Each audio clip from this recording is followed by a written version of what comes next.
One night, unable to sleep, a young woman named Iris quietly heads to the kitchen, picks up a pocket knife, gets in her car, and drives away from home. She travels down a long forest road, occasionally glancing at a toy boat she brought along. Eventually, she arrives at a secluded park and makes her way to a cliffside. Iris climbs one of the cliffs and approaches a small memorial set up for a child who lost their life there. She gazes at the child's photograph, tears filling her eyes, and then steps toward the edge of the cliff, clearly summoning the courage to end her life. "Hello Nacho. Here, kindly subscribe my channel." Suddenly, a man appears nearby, sits close to her, and introduces himself as Richard.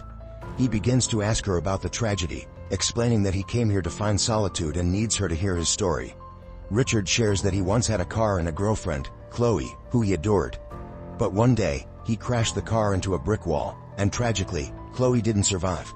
The hardest part, he tells her, was that they had argued just before she passed away.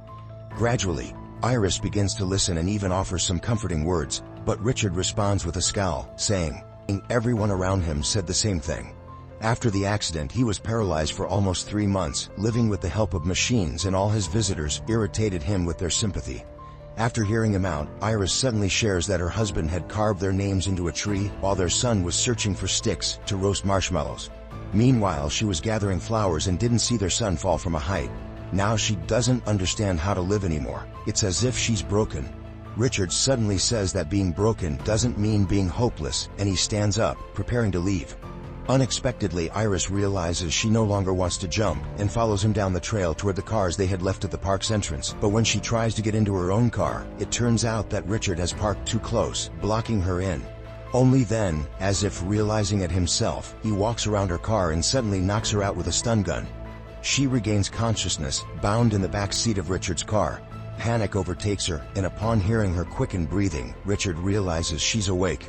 Iris attempts to call for help using her watch, but he informs her that there's no signal in this remote area. She has no hope of her husband finding her quickly either. Richard mocks her attempts to persuade him to release her, placing her son's toy boat, taken from her car, in front of her.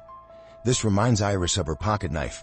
She cautiously pulls it from her back pocket, opens it, and begins to cut her bonds.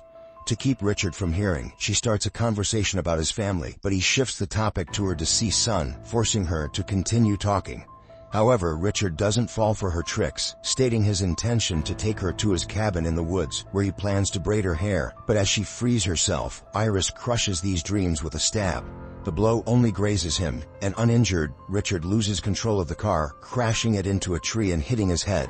He tries to restrain Iris, but she fights back desperately. Eventually they both spill out of the car on opposite sides. Iris cuts the ropes on her feet, jumps up and tries to find help, but the road is deserted. Richard also stands up, lamenting that she spoiled such a perfect opportunity. Everything was going according to plan. Solitude, no witnesses, an empty road, but he foolishly didn't check her pockets, for which he's now paying the price. Oddly, he remarks that she wanted to end her life anyway, and by the way, she should already be feeling the first symptoms. With these words, Richard shows her an empty syringe. He explains he took precautions and injected her with something that will soon make it impossible for her to move or speak. Her body will no longer serve her, giving him complete control. In 20 minutes she'll lose fine motor control in her hands, then she won't be able to hold a knife or walk, so she might as well go with him. Richard invitingly extends his hand, but Iris runs into the forest. She loses her knife but still manages to run, though her fingers are becoming less responsive. She checks her watch to track time, recalls counting exercises with her son, and realizes her dexterity is deteriorating. Richard's voice calls out as he catches up to her. Iris keeps running, but her body grows increasingly numb. Eventually she realizes she'll soon be unable to move. She crawls along a stream bed and finds a hollow under tree roots, hiding inside. Just then she hears Richard's voice, tauntingly calling for her, as he searches. When it seems he's lost her, Iris realizes she's lying on an anthill. Insects crawl onto her face and she can't bear it, rolling out of the hollow. Richard hears her cry and returns to the stream, but she scrambles toward the water and throws herself into the river, which sweeps her away. Richard sees this and yells that she won't be able to swim, but she somehow stays afloat, eventually making it to shore, where her body fully loses movement. She lies in a meadow, realizing she can no longer do anything. Suddenly she spots a structure nearby. Soon an older but sturdy man approaches her on a lawnmower. He examines her, realizes her eyes are alert, and immediately understands that she can communicate by blinking. Once for yes, twice for no.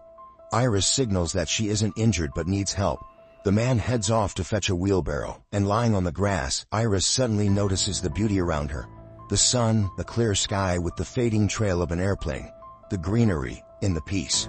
When he returns, the man moves her to his cabin to call for help, but he doesn't get the chance as someone knocks on the door. The old man turns to the entrance, noticing Iris blinking frantically. He opens the door to find Richard outside, looking desperate and begging for help finding his wife, who he says was injured in an accident. The man asks him to wait outside, intending to fetch the phone, but Richard enters, despite his pleas. Richard complains of feeling unwell and asks to sit on the couch, but he also scans the room, noticing the wheelbarrow but not finding Iris. The old man asks him once again to leave and wait outside, promising assistance but on his terms.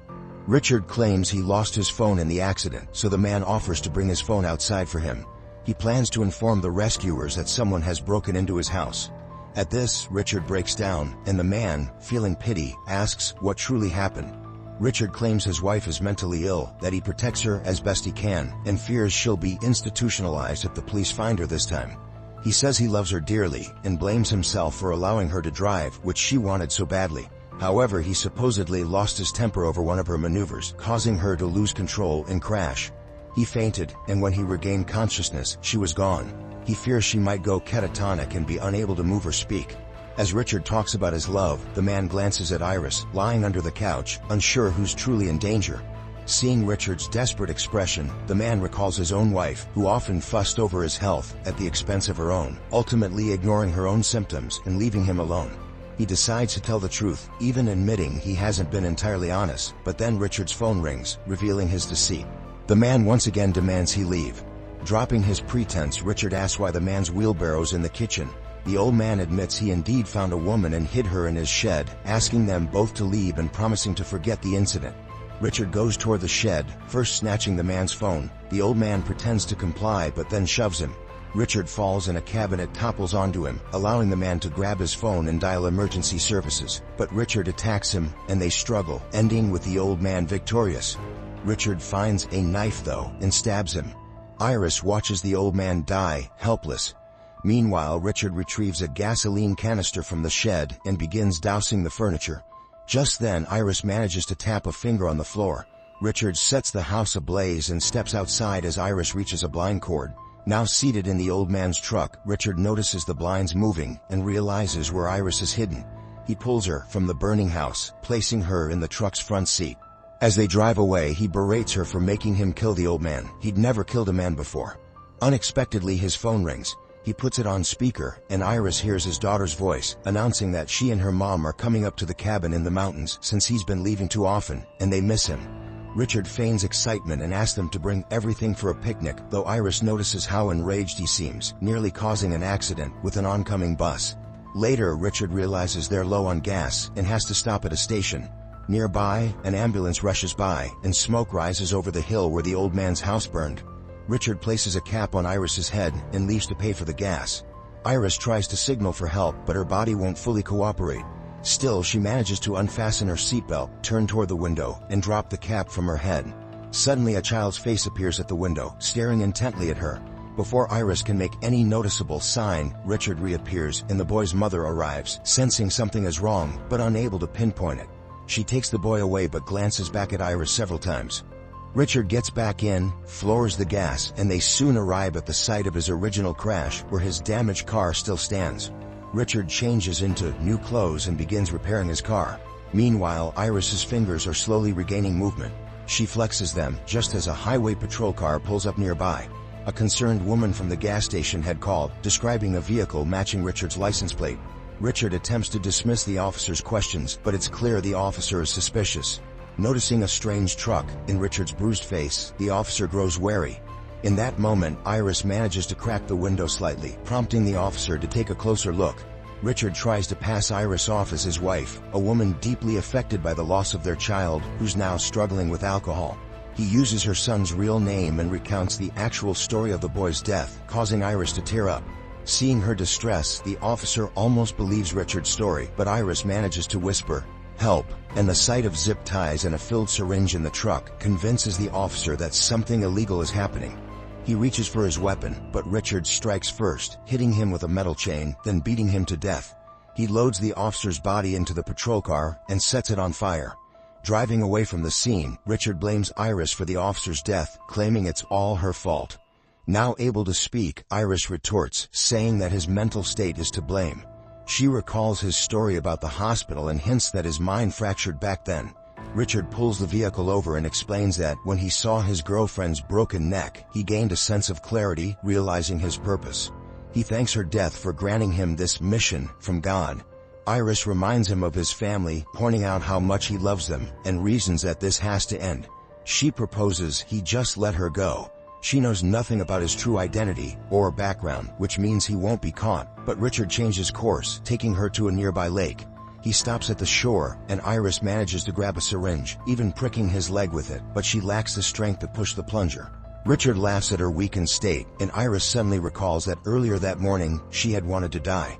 He grabs a knife, places her in a rowboat, gets in himself, and rows to the center of the lake. Realizing the end is near, Iris starts crying and asks Richard to retrieve her son's toy boat from her pocket. As he does, she seizes his knife and stabs him in the neck. He pulls out the knife and reaches for a gun, but she pushes him overboard. Richard struggles to climb back into the boat, but Iris grabs the gun and fires at him, causing him to disappear beneath the water. Exhausted, Iris collapses at the bottom of the boat, watching as blood stains mar the water's surface. Suddenly the boat starts to fill with water from bullet holes in its sides. She is pulled down into the depths, still bound. The toy boat her son treasured floats peacefully on the lake's surface, just as Iris emerges at the shore, exhausted and alive. After catching her breath, she notices Richard, still alive, lying nearby. She approaches him and, surprisingly, thanks her would-be killer. A budget-friendly horror story from the damsel in distress genre, crafted with familiar plot twists. A measured and well-acted thriller, though it could benefit from more bloody moments and slightly fewer dialogues, though that's a matter of taste.